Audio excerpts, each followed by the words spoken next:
joined in studio by the man who wrote all those songs. Phil Coulter, good morning. Good morning, PJ. Nice to be here. The one that I put in, that Roy Buckley is sitting looking at me going, where's that one, was Slick, Forever and Ever, Mid-Ure and Jim McGinley. Yeah, that was that was in my teeny bopper era, PJ. I had a stable of teeny bopper acts with the Bay City Rollers that played Shang-a-Lang, and then a Kenny. We had a bunch of hits with Kenny. The Bump and Fancy Pants and so on. The purple jumpsuits. That's the boys, the very boys. It was completely tasteless, yeah. And then Slick, who were probably musically the best of all of them.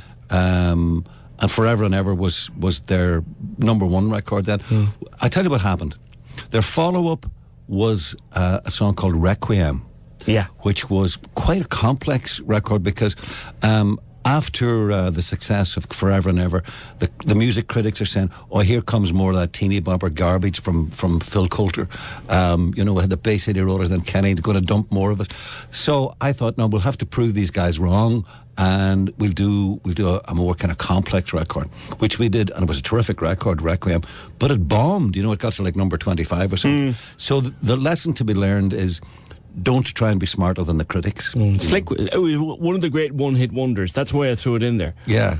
Because Midge went on then to Ultravox. Ultravox, that's right. And then, of course, to Band-Aid, when he teamed up with Geldof to do Feed the World. Did I remember you saying years ago, Phil, that at one stage you were churning out, it was like a song factory, you were churning out 5 and 6 songs a week?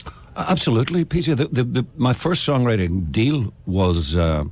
This was with Keith Prowse Music, and the deal was every second Friday we went into the little demo studio in the basement of the building in Tin Pan Alley, Denmark Street in London, and we had to demo 6 new songs.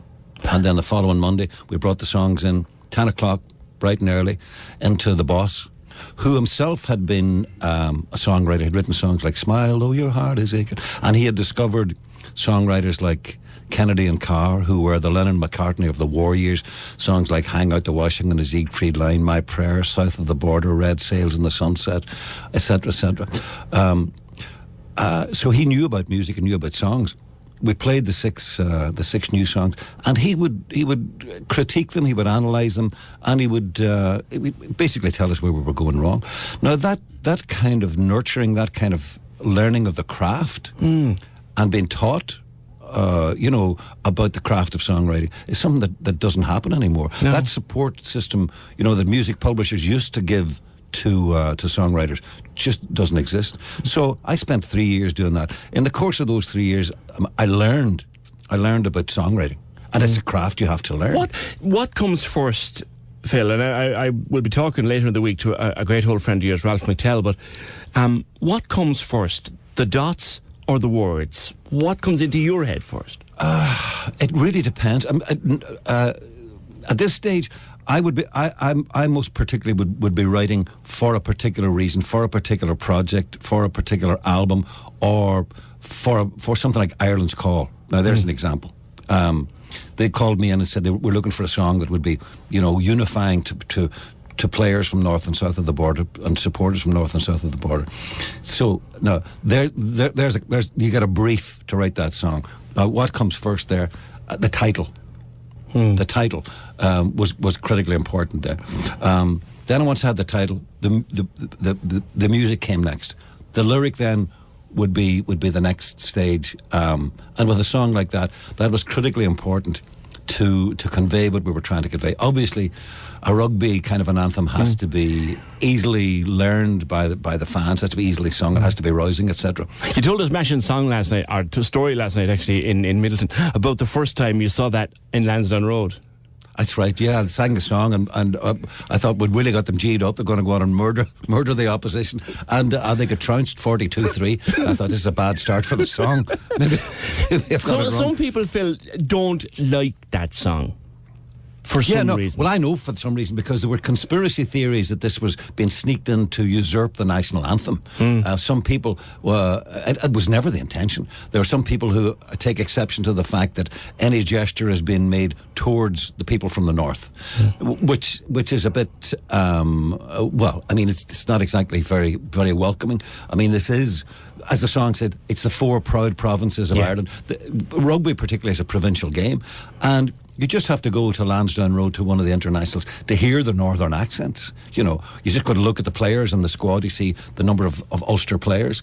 So it was a gesture on behalf of the IRFU to include the players and to include the supporters. I mean, it wasn't meant to upset anybody, number one, and it certainly wasn't meant to replace the national anthem. I'm going to bring you in here, Roy Buckley, the man behind the Song Collectors Sessions. You rang me a couple of months ago and said, pull in. Yeah. And I said, I have the Bluetooth. He said, no, don't mind the Bluetooth. You're going to need me to pull in for this call. And he said to me, I've got Phil Coulter coming down. Yeah. What does it feel like? I know you are writing and performing for a number of years, and you got this Song Collectors idea together, Roy. And this man's sitting in the studio with us and down in Middleton last night. What's it feel like? Well, you know, like somebody like Phil Coulter, like I've been singing Phil Coulter songs since I was a child, you know, because I grew up with it on my mum's side of the family. They're all musical, and I was telling Phil that Golden Silver Days in particular was a song that I actually didn't know Phil had written that till we spoke on the phone a few weeks ago. And that's kind of been my mum's side of the family's, that's their song. They always sang that, you know.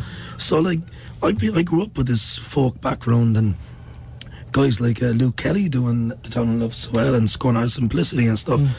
So to have the man come down and play a show that I created is just amazing for me, you know. It's a bit surreal. We'll do some live stuff with you both in a minute, but Phil, you mentioned, and you said there about Golden Silver Days. I knew he wrote that one, but one I didn't know you wrote, Phil, was for years, whenever I've had 1 or 2 pints too many, and there's a karaoke machine anywhere near me, I will pick up a microphone and very badly murder Billy Connolly's Words of Divorce. DIVORC, yeah. But I didn't know you wrote that. Yeah, I was Billy's record producer from early days, when he was still basically a folk singer who told gags in between the songs.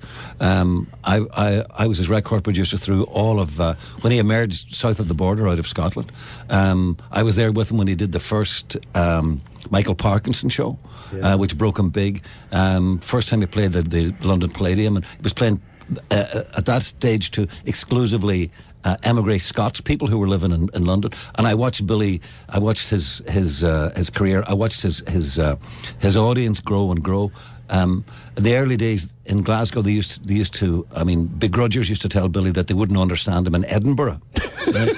And then we were recording one of the early albums in London, theatre in London.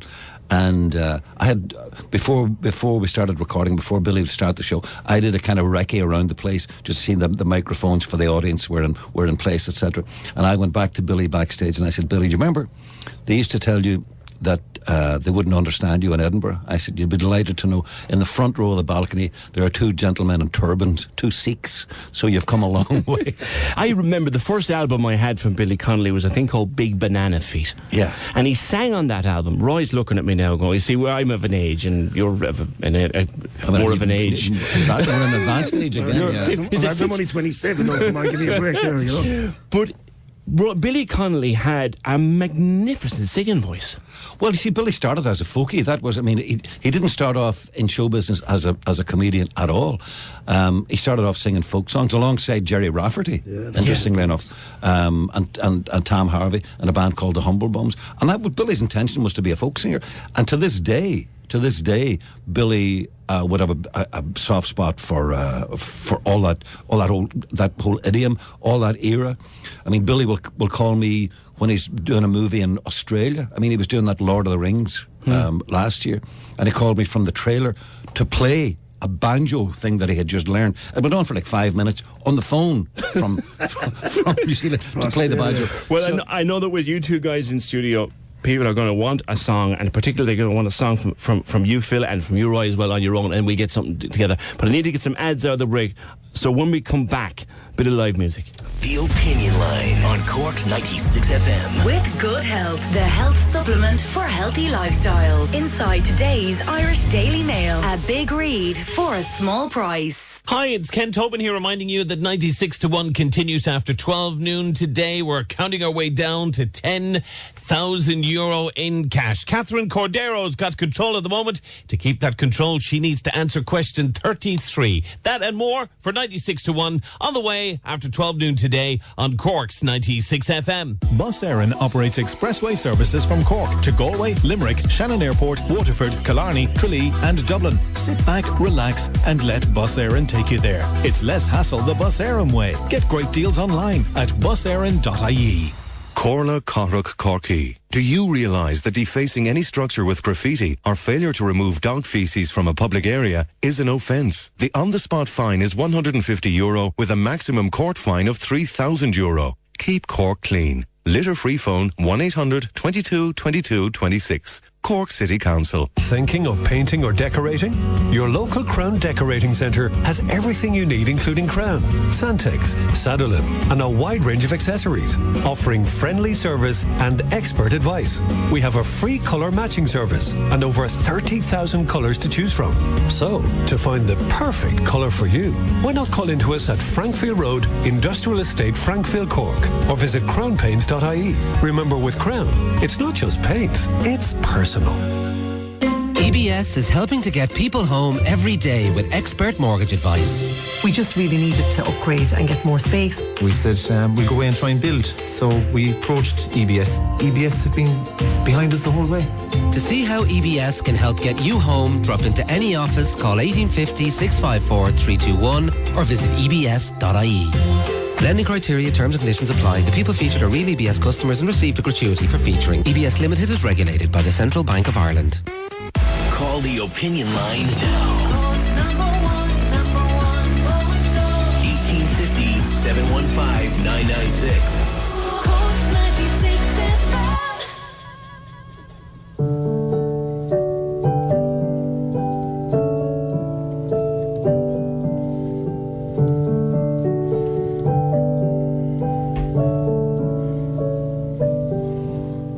Steal away, let's steal away. No reason left to stay. For me and you, let's start anew. And darling, steal away. Let's steal away and chase our dream and hope they never find us. The dreary days, the empty nights, we'll leave them all behind us and steal away. Let's steal away. No reason left to stay. For me and you, let's start anew. And darling, steal away. We'll leave with just our memories, and we'll make a new beginning. We have to choose to win or lose, and it's time we started winning. Steal away, let's steal away. No reason left to stay. For me and you, let's start anew. And darling, steal away. Magic. Phil Coulter, Steal Away, and I'm going to get you guys to try and play together in a minute because I think it'll sound absolutely magic. Phil, you went through in the course of your gig last night in Middleton, the number of questions that you get asked over the years, they're almost predictable at this stage. But I've got one that you mightn't predict. Of all the people that you wrote songs for, right up to Elvis, is there anybody that you didn't write a song for that you'd like to have written a song for? Oh God, the list is endless, PJ. There's one sitting right next to you. Yeah, of course. I mean, I'd love to have James Taylor sing one of my songs. I'd love to have Mark Knopfler sing one of my songs. I mean, I have my own musical heroes. Of course. But, I can't complain. I can't be greedy. I've had my fair share, I mean, I've had more than I would ever have thought I was entitled to growing up in a terraced house in Derry, as I said last night. Who would have dreamed that as I was doing my piano exercises in the front room, the parlour that was kept for when the priest visited, who would have thought that all those years later that Elvis Presley would sing one of my songs? So, looking back, next year I'll be celebrating 50 years in the music business. So that's a lot of songs. There's a lot of looking back. And you're still working and still writing.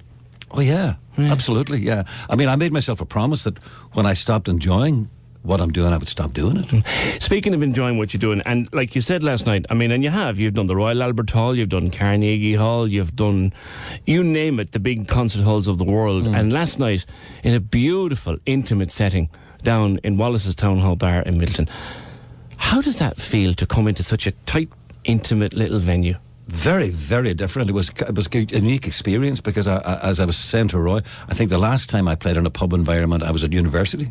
Really? I mean, that's a long time ago. But when Roy initially made the approach to the office, and the office ran him, they chased him and said, "Not at all. It's not feasible. Can't do that." But then he perseveres, does Roy. So we came back on it, and this time he spoke to me on the phone, and I just got a sense from Roy of his passion for the whole thing. And the critical part was it's about songs. What this songwriter sessions, the song collector sessions, it's about songs and about songwriting. So I figured, for me, it's a bit of giving something back. I mean, I've made a great career as a songwriter, and I have great regard for songwriters. I think they are the unsung heroes. I still consider myself primarily, no matter how many other hats I have worn, PJ, primarily I'm a songwriter. I still think of myself as a songwriter who happens to be a piano player, a record producer, an orchestra leader, whatever, but I'm a songwriter primarily. Couple of messages coming in while you're there, Phil. This guy, texts in to say, "I'm just lying in my bed sick, but really enjoying listening to Phil Coulter. I didn't know he wrote all those songs, the little tape we played at the start. I thought it was just an ad for a new CD, and I was waiting to hear the name of the CD, as I know most of the songs, and it's a treat to hear them." John in Wilton wants to know what do you think of the actual national anthem, Phil? Is it time to change it, do you think? Well, I do. Coming up to like 100 years in 1916. I think that's no. I don't. I think that would be. I think it upset a lot of people, and I think there's a little history with that song. Look, you can analyse the song from a musical point of view, and critics will analyse it and say that musically it's very limited and it's very martial and all of those things. But it is and has been the national anthem for all of this time. I would not be in the lobby that would be proposing that we should change it. No, I think we stick with it. We have a couple of requests have come in. One is particularly for you to do the old man. So if we take a break and we come back, we'll try and get that one done, if you wouldn't mind. The Opinion Line on Cork's 96 FM. With Good Health, the health supplement for healthy lifestyles. Inside today's Irish Daily Mail. A big read for a small price. Mick Richards in the morning. On Cork's 96 FM. Coming up tomorrow. The 10 grand giveaway continues. I'll tell you how snuggling makes you sleep better, and you could win cool cash with Cork's Secret Sound. Tomorrow morning from 6 on Cork's 96 FM. Calling all Cork landlords. Eileen Bergen talking to you today from Trading Places 20 Washington Street. Here every day to maximise your income, minimise your worries and ensure a stress-free tenancy. Pop me an email, eileen@tradingplaces.ie, or you know the number, 427 6000. I'm Lorraine from Women's Fitness. We pride ourselves on being a very relaxed environment, making sure that all clients feel welcomed and they enjoy their workout. All types of clients, all fitness levels, all shapes, all sizes. The Kickstart program will give you results, some of the best results I've ever seen. Lose weight now at Women's Fitness Kinsale Road. Kickstart plan just $199. See womensfitness.ie. Over 185,000 Bord Gáis Energy customers have enjoyed great rewards as part of the biggest and best energy rewards club in Ireland. We've helped customers save €3 million on their energy and Tesco shopping bills. And over 16,000 customers have enjoyed amazing offers and memorable nights out at the Bord Gáis Energy Theatre. So for great value rewards, join bordgaishenergyrewards.ie or call us today on 1850 632 632. Your man's very close. I'm okay. Oh, he's done some damage. I'll get out and talk to him. Wait, Rach, I'll do it. Things could get really ugly. Dunno, Mark. You can come across a bit hysterical. Hysterical? I do not get... Mark, where are they going? At AXA, we don't think you should lose your no-claims discount over something that's not your fault. We're sorted, Rach. Here's the AXA red line. So our claim without blame benefit means that if you're hit by an uninsured driver, we'll fix it without you losing your no-claims discount. Standard policy benefit under comprehensive cover. Terms and conditions apply. AXA Insurance Limited is regulated by the Central Bank of Ireland. Call us on 1890 247 365 or visit axa.ie. AXA, redefining standards. Text the opinion line now. 530-96 for 20 cents.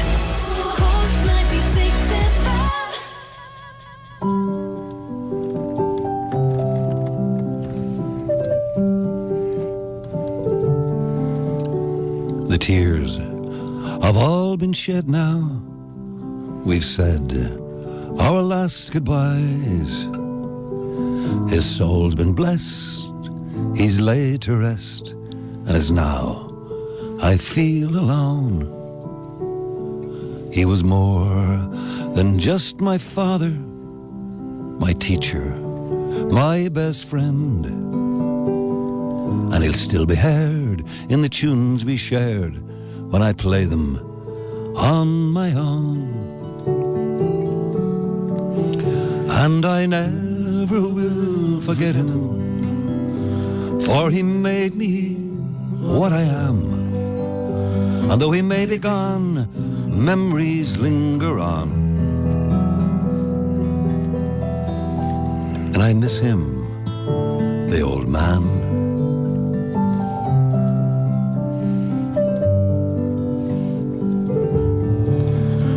As a boy, he'd take me walking by mountain, field and stream. He'd show me things not known to kings, still secret between him and me. Like the colours of the pheasant as he rises in the dawn. How to fish and make a wish beside the fairy tree. Oh, I never will forget him, for he made me what I am. Though he may be gone, memories linger on. And I miss him, the old man.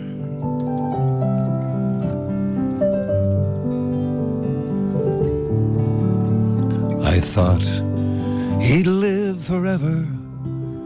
He seemed so big and strong. But the minutes fly and the years roll by for a father and a son. And suddenly, when it happened, there was so much left unsaid. No second chance to tell him thanks for everything he'd done. And I never will forget him, for he made me what I am. And though he may be gone, memories linger on. And I miss him, the old man.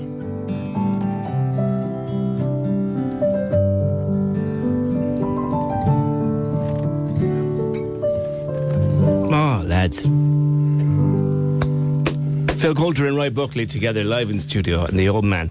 Phil, there's one song that you had me in tears last night, and he knows it because he was sitting next to me.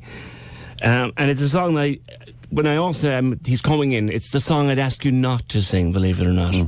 It's Scorn Not. Yeah. Because I have my boy, like you. I have. He has autism, and it's a very special song. But talk to me about when Luke got you to write that song.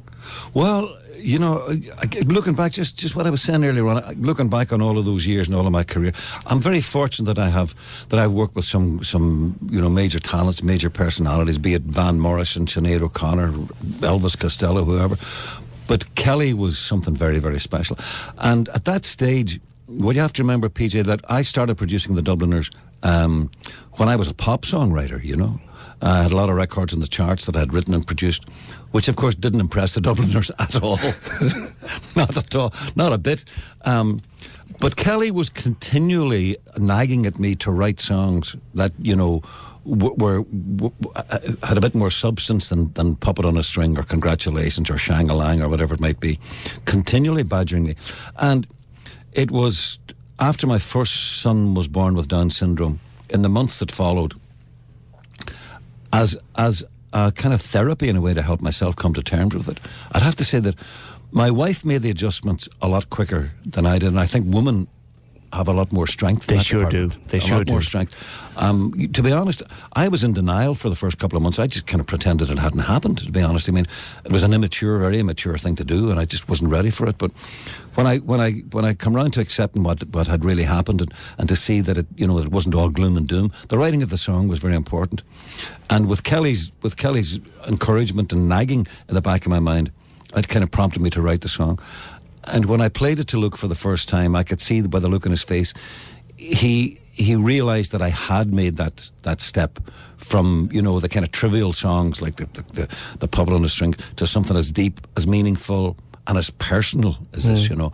And it was, for me, that was a big breakthrough. I mean, if I hadn't had Kelly, I might not have written a song. And did it come before The Town I Love So Well? Yeah, well before it. Really? Yeah, well before it, yeah. Yeah. I'd say it's not by accident that if you were to ask me of all of my songs, all of the songs that would mean most to me as Phil Coulter, you know, as the man, the family man, the father, the dairy man, those two songs, Scorn Not His Simplicity and The Town I Love So Well, would be the songs that I would sign off on. Well, I'm going to get you to play out with The Town I Love So Well in just a minute, but I want to mention that the tour moves on tonight. You're in the Oliver Plunkett, Roy, tonight, isn't it? Yeah, the Songwriting Sessions really is going from strength to strength. So, yeah, tonight we're in the Oliver Plunkett, and tomorrow night we do the South County again. And the South County's sold out. That's 3 in a row for there. But I think there's still some tickets available for the Oliver Plunkett tonight. And John Spillane's in there as well tonight. John Spillane is with us too tonight. Great little guy, great guy. And Dave Brown is with us tomorrow night. Guinness World Record holding guitar player. I know you're a fan of his. I'll hold you to bring him into me someday. Yeah, he's outstanding. So yeah, really looking forward. And then Killarney on Friday. Killarney Friday. Major tour, world tour of the Southwest. Yeah. No, and I promised I'd mention a couple of it. First of all, Yvonne's Flowers. Yvonne in Middleton sat me down afterwards and held me down there for 20 minutes talking about rallying, and it was a very enjoyable conversation after the gig. And also, I met the two Helens outside the door. Two Helens. One of them was there celebrating her 86th birthday. Good for her. And it was her first time ever seeing you live. Wow. There you go. Good for her. And she was delighted to be. Now, there's also something I want you to remember before we go out, and it's this. Do you ever remember Romano? I certainly do. Well, you see, Romano was a bit of a legend in Cork. Was it? Because we had a guy on the radio called Romano. Wow. Who did a talk show. I knew nothing of this. And every night he would sign off. And you wrote that, didn't you, for Geraldine? For Geraldine, that's And right. she had a massive hit with it. She did. Well, Romano used to say that you wrote it for him. She was a lot better looking than him, I can tell you. Considerably better looking. But Romano was a legend in Cork, and he used to say, it took me years to find a copy of the song. Here it is. I will remember you, Romano. Each time I hear that music play. Wow. I haven't heard that song. I haven't heard that song. There you go. PJ plays it from time to time. Like, He used to sign off with it at night. Phil, I'm going to ask you to finish up with The Town I Love So Well, which I have to say, and I say this not just as a fan of yours, as a fan of Irish music, I think the finest Irish ballad ever written. Well, thank you for that. I really do. And before I get into that, there's something I want to talk about, which is my great pal, my close pal, Ralph McTell. Sure. Who's one of the great songwriters. I mean, he's one of my favourite songwriters. He's coming into town. He's in Cork on the 11th of May at the School of Music. And the tickets are at Pro Musica. And then on the 12th of May, he's up in Jenkinstown at Jimmy McCarthy's place. Jimmy has his own little theatre up in Kilkenny. That's on Monday the 12th. So for any fans of songs, of songwriters, and that whole idiom of contemporary folk music. And Ralph will be on the show with me on Friday. Oh, really? Yeah, we're having a chat on Friday. He's a king. He's a king. He's one of my closest pals. Well, a couple of messages before we go. Fantastic to hear great music like that back on the radio. We have great music in our country which is dying out when there's too much pop around. Well, you wrote a fair bit about pop in your time. You should play the ballads from time to time. My dad passed away in 1986, and that song, The Old Man, still brings a tear to my eye. On a lighter note, I love Shang-a-Lang from the Cork Tartan Army. Thanks for the songs, Phil, and the memories, says Sean Gordon. Powerful and brilliant performance by the two lads. Beautiful, even though I'm crying, says Magella. And lads, that was fantastic, and it's great. Now I want you to play out, Phil, on The Town I Love So Well, if you would, please. And thank you for coming in. And I'll see you tonight in the Unpluggers. Take care.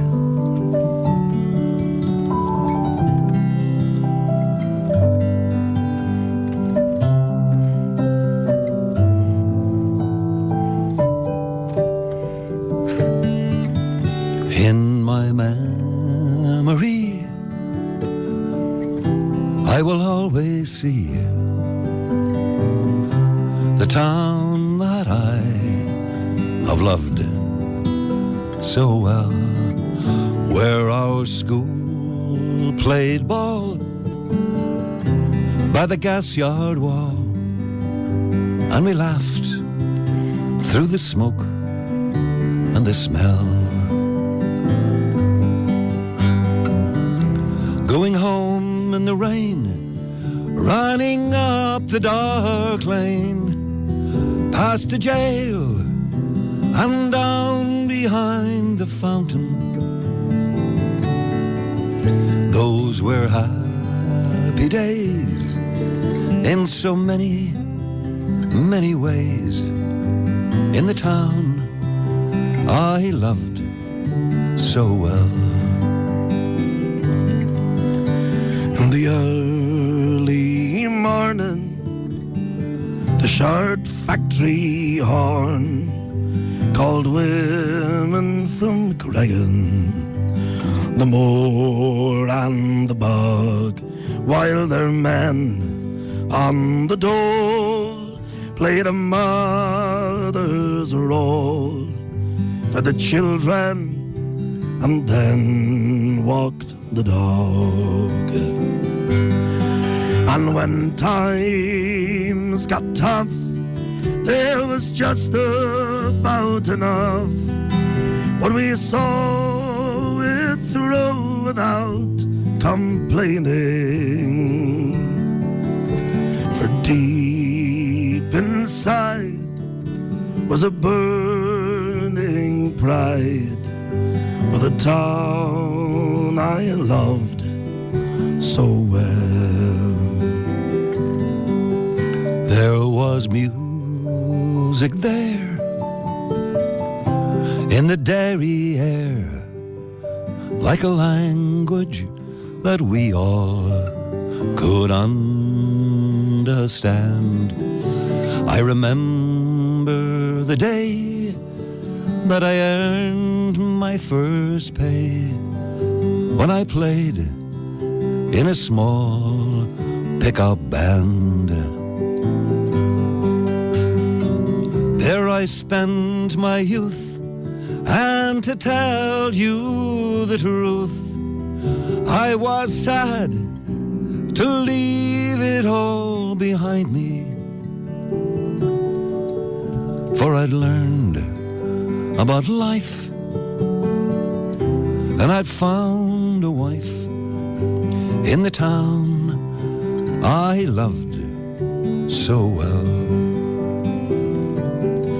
But when I returned, how my eyes were burned to see how a town could be brought to its knees by the armored cars, the bombed out bars, and the gas that hangs on to every breeze.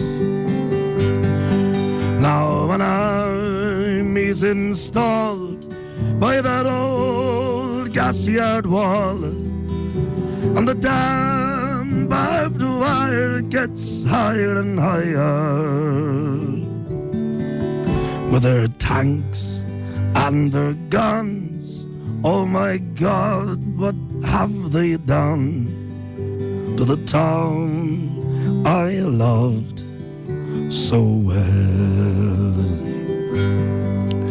Now the music's gone, but they carry on, for their spirit's been bruised, never broken.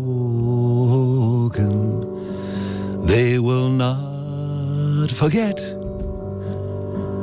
but their hearts are set on tomorrow and peace once again.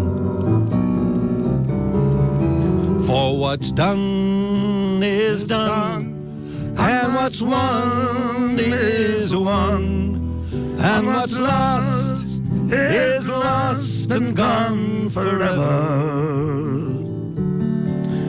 I can only pray for a bright, brand new day in the town I loved so well.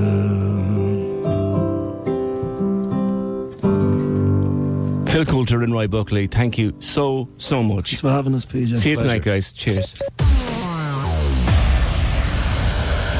96 questions. Answer your way to number one and win 10,000 euro. 96 to 1. 96 to 1. With AXA Insurance, redefining standards in Cork. At South Mal, Middleton, Mallow and Bantry. Win 10,000 euro only on Cork's 96 FM. Bus Éireann operates expressway services from Cork to Galway, Limerick, Shannon Airport, Waterford, Killarney, Tralee and Dublin. Sit back, relax and let Bus Éireann take you there. It's less hassle the Bus Éireann way. Get great deals online at buséireann.ie.